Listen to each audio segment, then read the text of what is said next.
everybody. Welcome to episode 5 of Conversations from the Vortex. It's great to have you listening today. Hi. Lisette and I are here. What a week we have had studying the law of attraction and manifesting. Very big subject. God, I've learnt so much. Hey, we're stoked that you really enjoyed episode 4, which was all about meditation, and then we provided a guided meditation that was written by the lovely Lisette and voiced by me. We've had some really lovely feedback, so thanks for that, guys. We're glad you enjoyed it. And we'll talk a little bit more about meditation and the importance of meditation today. So as usual, you can find all of our episodes on our YouTube channel, Conversations from the Vortex. Our episodes are also available on SoundCloud. So today, Lisette and I are going to talk about the law of attraction and manifesting what you want into your life. Manifesting is the art of co-creating with the universe. So, Lisette. Yes. What is the law of attraction? Well, the law of attraction is based upon the theory that we are all connected and we're all energy. In fact, everything in the universe is made up of energy. But if you think about it, that doesn't sound as crazy as it seems, because humans are comprised of cells. Cells are made up of molecules, and molecules are made up of atoms, which are made up of subatomic particles, which are energy. They are the basis of energy. They actually are energy. And so, there you go. We are made up of energy. But what is energy?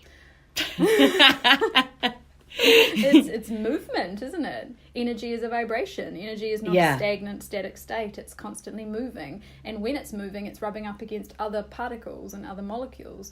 So I guess when you think about turning on a radio and you tune into a certain station. Yes. You can't see it. You don't know how it works. You turn on your radio. You tune it to the radio station you want, and you just know that you will be the receiver of that vibration. Yeah. That's right. You're tuning into a specific vibration, and that's the thing. You're both wired. You're both at the same place at the same time to receive that vibration. So it is actually a really good example of like tuning into source energy. And that's very much what it's like. And I mean, humans we feel like we're surrounded by air, but the air is made up of gases. So the air is made up of matter, which is also energy. So everything is really interconnected. And there's even sort of information that comes from quantum physics. And it's really interesting when you think about the concept of the quantum leap, because that gets very technical, but very cool. So basically, a quantum leap is defined as the movement of an electron from the orbit of one atom to another in an instant. So you've got an electron doing its thing in an atom, and then in a blip, instantaneously, this electron just jumps ship and zooms to another atom.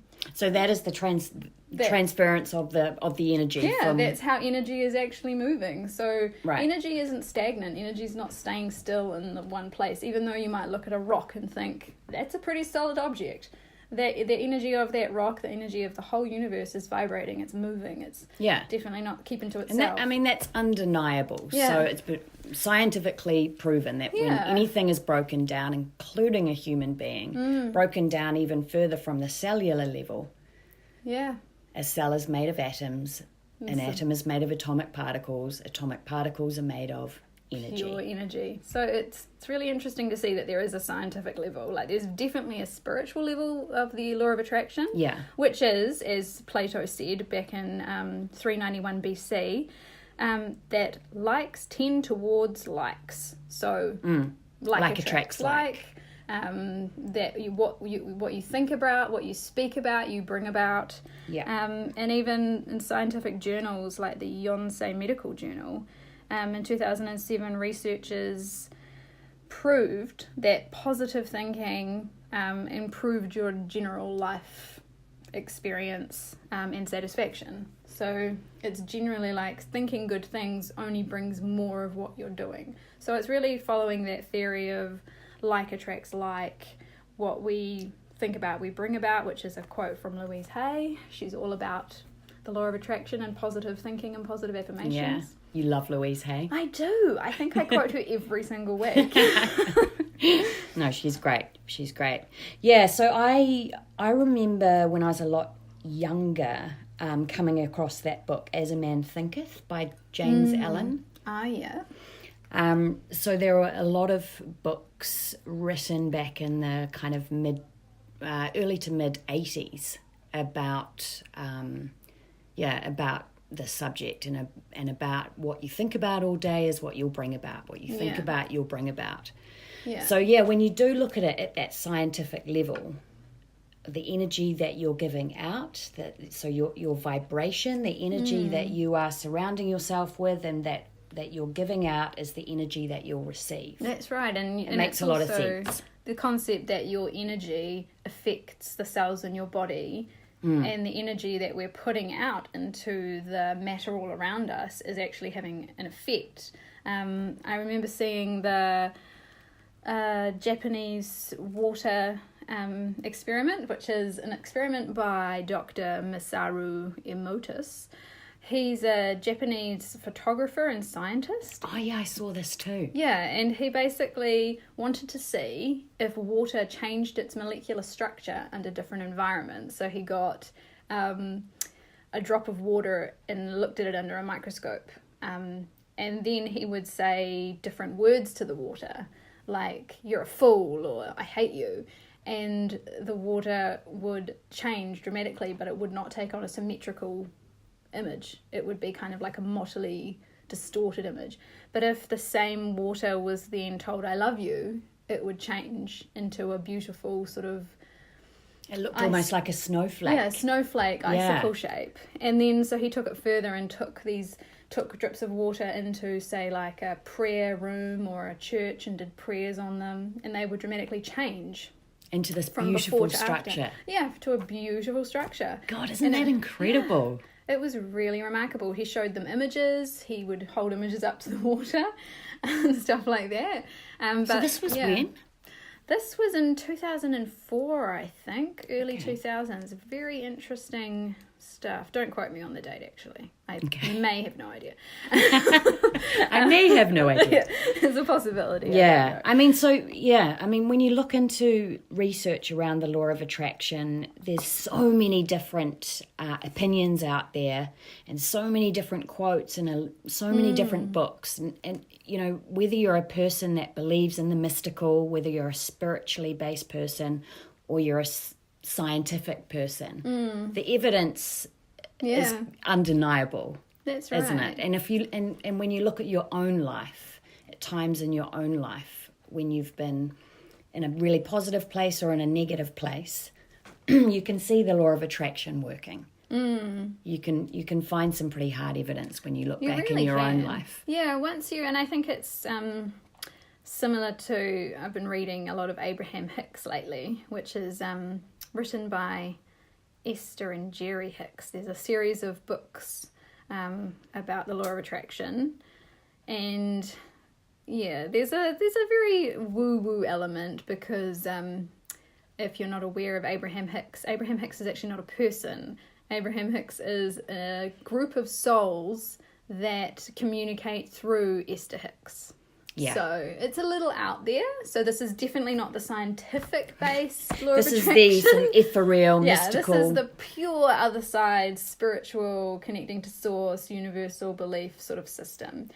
So Esther came in touch with these entities known as Abraham who communicate to her the law of attraction and how it all works. Yeah. But the books are very interesting, and they do feel almost like a biblical kind of scribed piece of writing, because they are very they're very organic, aren't they? Yes, There's not a lot of structure. No, not concise, not straight to the point, but Yeah. sort of interesting, chewy sentences and stuff like that. But and I mean, the law of attraction, according to Abraham, is made up of a few different sections. So when you understand the law of attraction, that's understanding that like attracts like. That is unto itself will attract itself, or something along those lines. When you understand those simple realities, the simple facts of the universe, being connected to everything and responding to your vibration, then you can consciously go about attracting what you want. Yeah. So it's almost as if you need to almost know what you're doing to a point. You need to understand that the law of attraction is a thing, and then make a point to use it. Yes, you need to understand how it works. Yeah, and that's known as the science of deliberate creation, according to Abraham. Deliberate creation. Yeah, so it's when you're consciously saying, I am down with the law of attraction, I have complete trust and complete faith in the universe and its ability to provide me with what I want, as long as I offer what I offer the vibration of a positive vibration and ask for what I want, basically. Okay, so if I was to ask you, how do you utilize it in your life? Do you have an example? I do. I try and use Abraham's approach of maintaining a really high vibration, a really solid vibration, from which to work and achieve. So basically, I'll try and start my day and get into a really positive vibration. Yeah. And I've used the law of attraction from that sense in a number of ways. So I've manifested all kinds of things, from writing work to acting jobs, I like to think, to chickweed in my garden.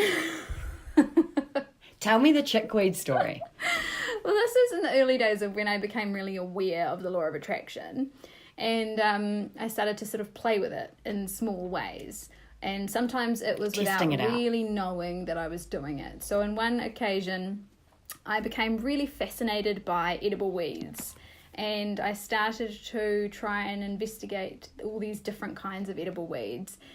And one of them was chickweed. And I discovered that chickweed was great for chickens to eat, which I had chickens at the time and wanted to find free food for them. But also that it was really good for humans to consume because it's really high in nutrients, as all microgreens are. And I started trying to identify this chickweed and learned that it grew everywhere, supposedly. But I couldn't find it anywhere. So I started looking everywhere. If I went for a walk, I'd be like, oh, is that chickweed? Oh, it might be. And I'd take it home and try and compare You started it. investigating. Yeah, and it was never an urgency and it was never a desperation. So there were no negative vibrations associated with this. It was a positive exploration. Yeah.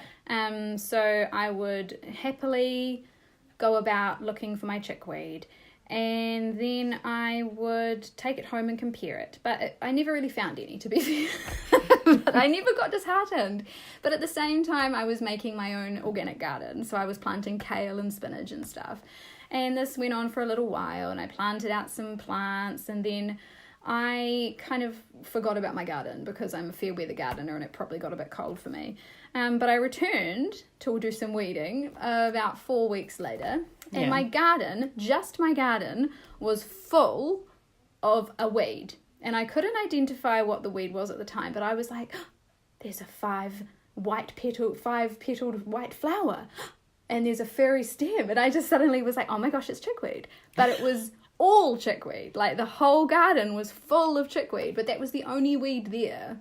The only weed in my garden was chickweed, and it wasn't anywhere else outside of the garden. So That's amazing. And after that, were you convinced? I was astonished, but I was just like, yeah, because I was reading about the law of attraction alongside this whole journey, and then I realized what I'd done. I was like, I completely manifested chickweed. Yeah. It was really bizarre. And it's interesting how you talk about there was no urgency, there was no stress around it. And Abraham Hicks talks about that a lot, about staying in that kind of easy, stress-free vibration. Because I think, in the Western world, from a young age, we're taught to push. Action, push.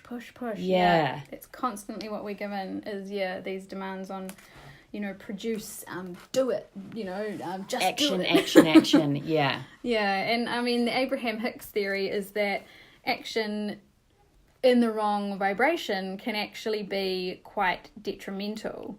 and can stop, well, and can attract in more detrimental factors into your life. That's right, definitely. Yeah. They believe that action is nowhere near as important as getting into the right vibration is. So you're better off spending 90% of your time and energy getting your vibration right up there in a great place, and then spending 10% of your time and energy on action, because then your action's going to actually achieve what you want it to achieve. Yeah. I'll just read this little quote from Abraham Hicks's book, which sums this up quite nicely. Each and every component that makes up your life experience is drawn to you by the powerful law of attraction's response to the thoughts you think and the story you tell about your life. Your money and financial assets, your body's state of wellness, clarity, flexibility, size and shape, your work environment, how you're treated, work satisfaction and rewards, indeed, the very happiness of your life experience in general is all happening because of the story that you tell. And so then she talks about, tell your story as you want it to be. Yeah, totally. And that's interesting, because I think we do become very attached to the stories of our past. Yes, absolutely. I had this job and it didn't work out, and then this happened and that happened, and that may be exactly how we see that in the moment, but sometimes we become overly attached to the past stories of our life, and they take over, and they're, our minds are so full of this and so attached to this past story that the story tends to repeat itself. Absolutely, and that's I'm what probably they not talk explaining about. it very well, but no. I just know that this is true in my own life. Absolutely. Yeah. It comes up quite a lot in this book by Abraham that I've read, The Law of Attraction. They talk about you can't manifest good things if you're stuck in the past and you're still in the vibration of poor me, or still wounded from past events. Yeah. So, and I think that's, still wounded from past events, and that's where there's a real sticking point for me. Yeah. Because I've loved this work, and I believe in the law of attraction. I also believe in being very, honest and upfront about the things that have gone wrong in your life and working on those things. And it's like, okay, where does this fit in? And that's when my research kind of veered away from Abraham a little bit, and I looked more into the work of Eckhart Tolle and Wayne Dyer, Deepak Chopra, the Dalai Lama, and they all talk more about it's important to be authentic about the things in your life that haven't worked, and certain things that you're holding on to, and work through those things. Yeah. Rather than just kind of mystically pretending they never happened. Yeah. I don't believe in that. Yeah, you have to sort of deal with the things that have occurred in the past in order to improve your vibration. Yes. So you can't really put past experiences that you haven't healed with in the ground and dig a hole and bury them if you haven't worked through them first, because I feel like then it's just this Pandora's box that's waiting to come open. Yeah. And it's much better to open it and deal with all the monsters than rather than just push it back and hope it under never the rug. opens. So I'll deal with that one day when I can't hide it anymore. So I think that's definitely a really important area that you would need to address things that are real serious wounds that you need to come to terms with before you can be in that moment of happiness, because all of Abraham's teachings do specifically refer to a high vibration and a positive vibration. Like all the work of manifesting must be done in a good, happy space. Like in the manifesting workshops that Abraham recommends, where you basically meditate, visualizing the life you want to lead and exactly how you want to feel, and you see it in your mind's eye.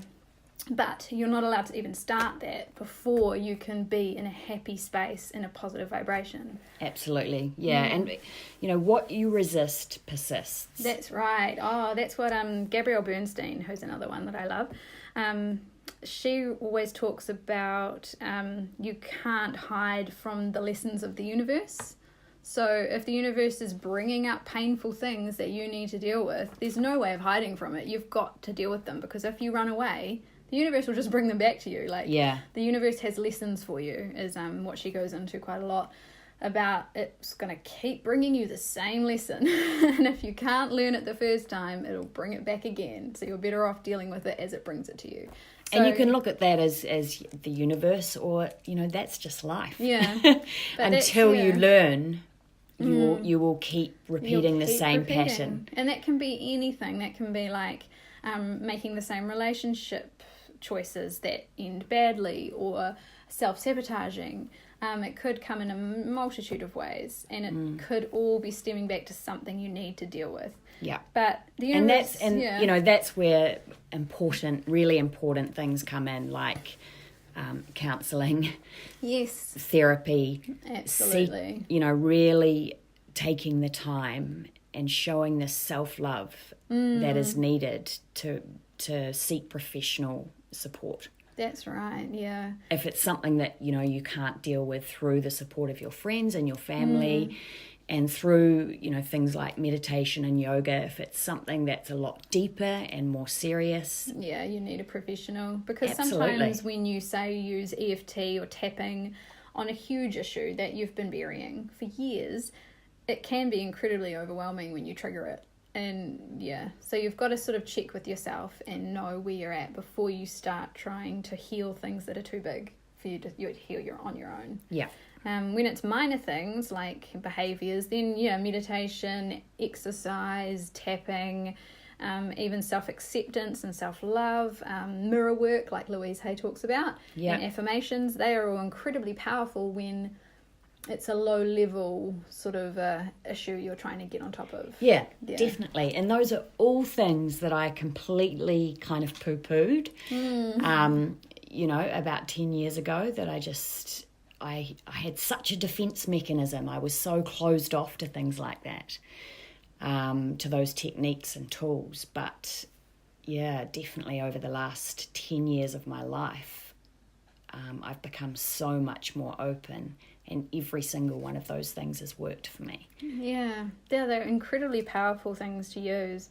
And what I really like or love the most from what I've gathered from the law of attraction is it really comes down to tapping into source energy that resides in your inner being, and understanding that the best vibration that you can choose to have yourself in and walk through the world in is love.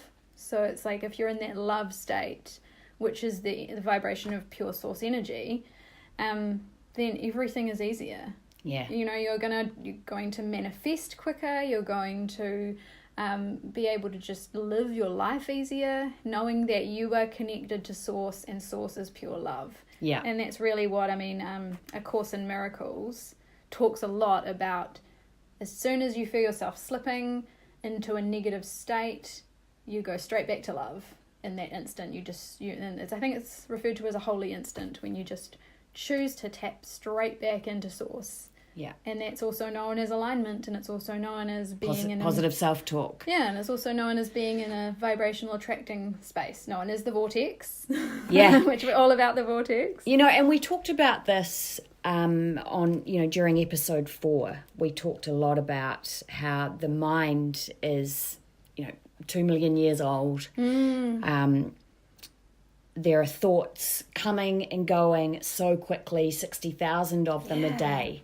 How do you make sense of them? How do you control them? And, we went through different techniques of trying to control our thoughts, but what we realise now is that that's not possible. No. It's not possible to completely control the mind. No, and the more you try through Western techniques, I believe the more resistance you will get. What you can do is create some space from you and the mind. through things like meditation, yoga. Absolutely. Because I think it's Tony Robbins who says that having that chatter is just being human. Like, humans are meant to have mental chatter. It's not you, it's not your personality, it's not a habit, it's actually just like being human. It's just the mind, and that's when what your mind does. It's what it's meant to do. And when you become aware that you can accept that, there's such a power in accepting that. Oh, okay, It's I'm like, not the only one. Everybody does this. Okay, Yeah. cool. I can choose what I want to listen to. I can choose.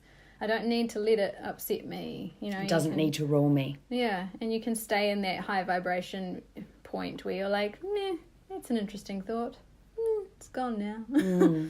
But I also love the important thing that I did pick up from Abraham was that our emotions tell us what we want and don't want. They're indicators. Yeah, they refer to it as the emotional guidance system of the inner being. So emotion is pretty helpful. Like, as soon as you have a thought that makes you feel bad, you know that it's not something you want to manifest. So it doesn't matter what it is. Like, for me, personally, I find myself lying in bed at night imagining my children falling from a great height. That's just how I fall asleep at night. It's awful. And that's anxiety. Panicky. But, so I'm lying there and all of a sudden the kids are like climbing a really high fence somewhere. Yeah. Zealandia Bird Sanctuary has this really awesome dam, and I'm always terrified that they're going to somehow climb over the ledge, and so this is where my mind goes. But then I'm like, oh, that feels awful. Like, I can feel it in myself that is not what I want. My throat's closing up. My stomach feels tight. Everything is breaking down. I'm like, that is not what I want to manifest. So this is an indication of what I don't want. But as Abraham says, if you give it enough emotion, you can manifest things you don't want. So you need to bridge that belief. Like, my children, you would start talking yourself down, basically, and say, my children aren't that stupid. They would never climb a ledge that led to like a 20-foot drop, I think they're old enough now to know better. I've taught them well. And you start to talk yourself down from that anxiety point and instead say, my kids are actually really smart. We love walking in nature. They know the risks. And you really talk yourself away from that anxiety, negative space, and bring yourself right through into, I really like walking in nature with my kids. I love going to the bird sanctuary. There's cool birds there. And it's become a positive. positive. It's become a positive. And now I'm like, we're going to go for more walks in nature because it's so good for us. And now I've turned into something I want to manifest. And I love that idea, of an emotional guidance system and using our emotions, of which we have so many in a day. Absolutely. Of rather than resisting, actually just accepting and then peeling back that layer. Why am I feeling this way? Why do I have this doubt, this fear, this resentment? Peeling it back and getting to the source and the truth of it, and then realizing that there may be some action required around it. That's what our emotions are. Yeah, we have this, in the Western world, there's such a push, how to be happy. So many books on how to be happy. Yes. When we're human beings. We go through a series of emotions for a reason. Yeah, they're there to help us figure out what path we want to take, as opposed to the one we don't. So acceptance and rolling with that rather than the pushing away of emotions. And I think the danger is when we don't allow ourselves to be in a happy, positive vibration state enough in our day. We start to get a kick out of the negative vibrations. Yeah.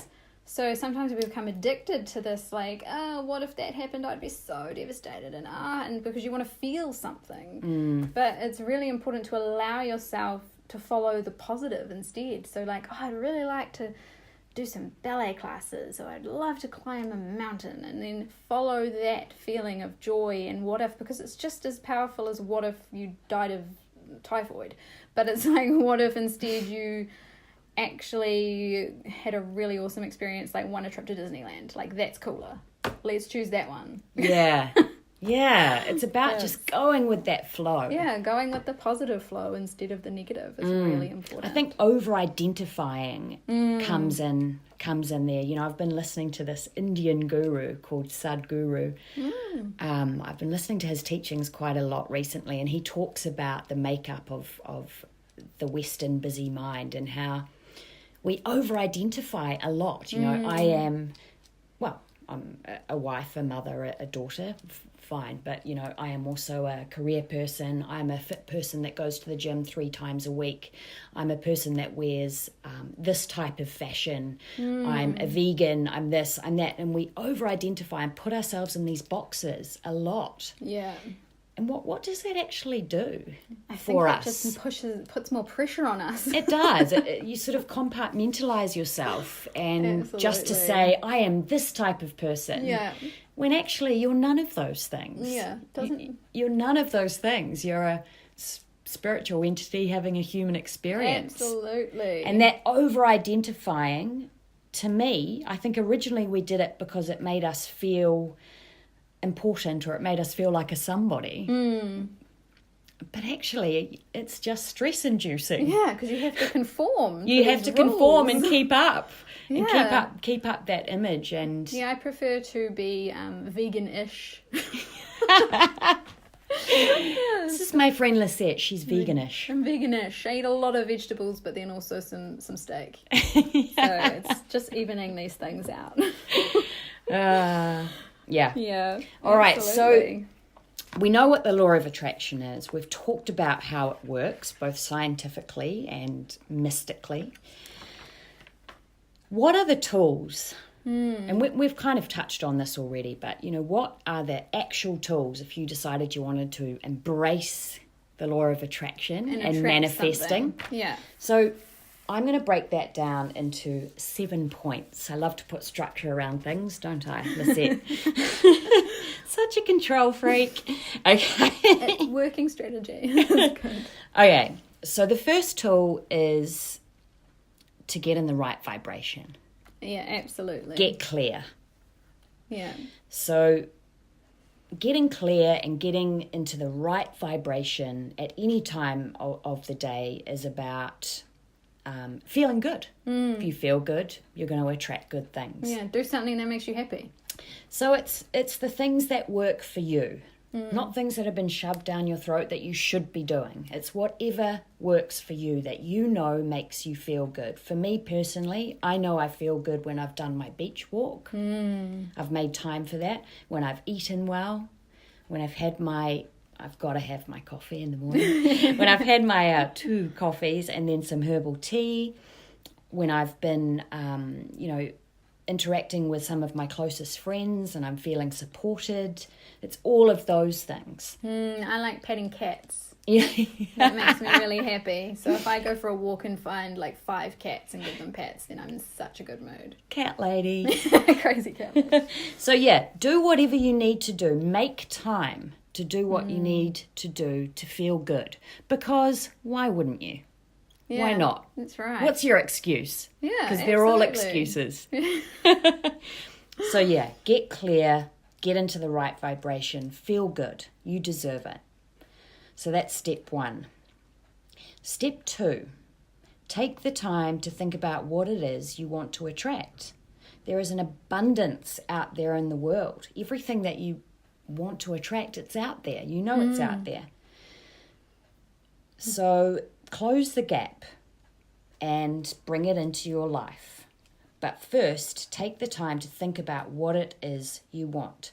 Now, once you've done that, you can, if you're a sort of a structural person like me, you can write it down, you can start a journal, or you can just have it in your mind, however it works for you. How would you do step 2? Yeah, Lisette? I tend to, if I know what I want, I don't really need to focus on why, because it's enough just to want something. And then for step 2, I generally light a candle and focus on what it is I'm asking the universe for, and I actually embody this energy of it's already here, or an energy of like, I act as if I've already got it. So I get into So you're that, matching your emotions to I'm how you getting would into feel this if you already excited- had yeah, it. I'm getting into this excited vibration, and I'm like, yeah, I've got what I want, and it's so exciting. Like I just get into that, and I can already feel my body changing in response. You know, like you're actually changing your whole body with this excited energy of imagining you have this thing that you want. Yeah. For me, it's like a $10 million book deal. So I'm just I'd like, be pretty happy about that too. But I mean, there is a sense of being realistic. So you don't want to go above and beyond what like, I mean, there are no limitations in the universe, but there are limitations within your soul. So a $10 million book deal, the logical part of my mind is saying, let's just be a little more realistic, because I don't think anyone's ever had a $10 million book deal unless they're called J.K. Rowling. So I know too much to believe that. So I would like maybe take it down to like a $2 million 3-book deal. And then it's realistic. Then I can trust the universe into bringing it. So I'm in that, yes, I'm going to get this. And I totally believe it's possible. And there's complete So it's trust. like you go through a whole kind of visualization and get quite excited about. Yeah, I mean, everyone does this step differently. Yeah. Some people are very structured and write a list, and then perhaps try and feel the emotions around it. Other people do crazy things. I don't know. Just do what works for you, but do try and match your emotional state to acting as if you already have it. That's right. And you've got to bring that vibration up. You've got to feel it within every cell in your body. Yeah. Because if you are like, I'd really like an apartment in New York. And to me, as cool as that would be, it doesn't suit my soul. So I'd be like, but my heart's not in that, because I don't like smog and I really like nature. So it's just not going to work for me. So I'm trying to, trick myself into wanting something that I don't wholeheartedly want. So so don't be too superficial about it. Yeah, if it's we're talking about the longings of your soul. Yeah, really genuinely things that you can be 100% excitedly vibrating about. Like that's what you need. All right. So step 1 was get clear. Step 2 was take the time to think about what you want, match your emotions to it. Step 3 is simply trusting in the process. But this is a big step. So this is about letting go of control and now going, I trust and I have faith that the universe is going to deliver me what I'm after.